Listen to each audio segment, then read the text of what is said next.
Hi there, writers. Today you are organizing your research as we keep working on opinion writing. Monday, you wrote a list of problems you notice in the world. And on Tuesday, you picked one of the problems on your list. You started to stretch it by making a claim. A claim is a sentence that states the problem and tells us what we should do about it. You went on the internet and you started finding reasons to back up your claim. Remember, this is a research project. This is not an expert report. We need to find the facts. Today, you're going to organize your writing and spend some more time gathering research that includes specific facts. You're organizing your writing for a slideshow that you will do next week. So our research needs to be organized in a way that when we start the slideshow, it makes sense for us. Slide number 1, you're going to ask the reader a question about the topic that you've picked, and you're going to write your claim. So if you take a look at my writer's notebook, the question I asked was this: have you ever gone to SeaWorld or Marine World? I have, but now I'm learning that the animals suffer while we are entertained. So you're asking a question to get the reader thinking about the topic that you've picked. And then you state your claim. Remember, a claim states the problem and says what you think we should do about it. So here's my claim. It is harmful for marine animals to be held captive at places like SeaWorld. So we should shut down these places and check out these animals in their natural habitat instead. And then slide number 2, number 3, and number 4 will be your problems. Remember, writers organize their thinking, so they're not all over the place. When I write about a problem, it's just that problem. And then I move on and talk about another specific problem. They're not all mixed up. They need to be related.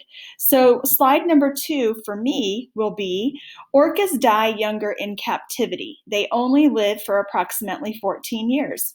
But in the wild, they can live from 30 to 60 years.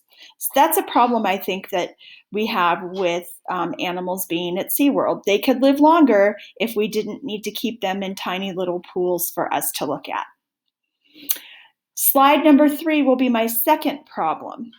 Whales and dolphins suffer in cramped, small spaces. In the wild, they would swim up to 100 miles a day. And at SeaWorld, they live in tiny pools. Would you want to be stuck in a bathtub? This causes fights between animals and they get injured. So my second argument that defends or backs up the problem is that I feel like there are things that wouldn't happen if they had more space to live in. A lot of the fights with animals or between orcas that happen at SeaWorld wouldn't happen in the wild. They would swim away and have a bigger space to make their territory.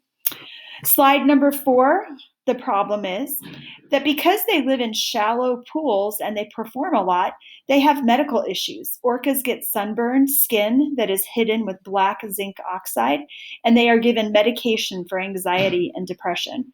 If animals live in the ocean, they spend 95% of their time in the depths of the ocean, and they're not able to do this if they are living in a shallow pool. Obviously, in the wild, you do not see orcas going to their local store to get their black zinc oxide for their sunburns. They just dive deep. And they also don't get medication for anxiety or depression. They're able to live among other animals, and they're able to swim for miles and miles and hunt. And those are all natural behaviors that they're not able to do if they are in captivity. So as you can tell, my topic and your topic are different, and that's okay. You're still going to organize your writing into slide number 1, 2, 3, and 4. Let me know if you have questions. Does your research need to be specific? Go online again and get specific facts, which would include percentages, examples, and add that into the work you already have done. Writers edit their work. For example, I found out the age that animals can live to in wild and in captivity. I already had an idea that animals live longer in the wild, but I didn't know the ages, so I looked that up and added that into my writing so that I could really be specific. Here are a list of online search engines for you to go to find information. Again, I need you to send me a photo of your work. And today's work is really important for you to send. You can text, email, or upload it into Google Classroom. I will be inviting you into Zoom writing conferences that I will have on Thursday and on Friday. So I need to know how you're doing so I can organize our writing groups. Okay, great. Can't wait to see your writing. Thanks a lot. And here's your invitation for Zoom. Remember, I will be putting you into small groups. I'll help you come up with next steps for your opinion research, and I'll answer all of your questions when we meet.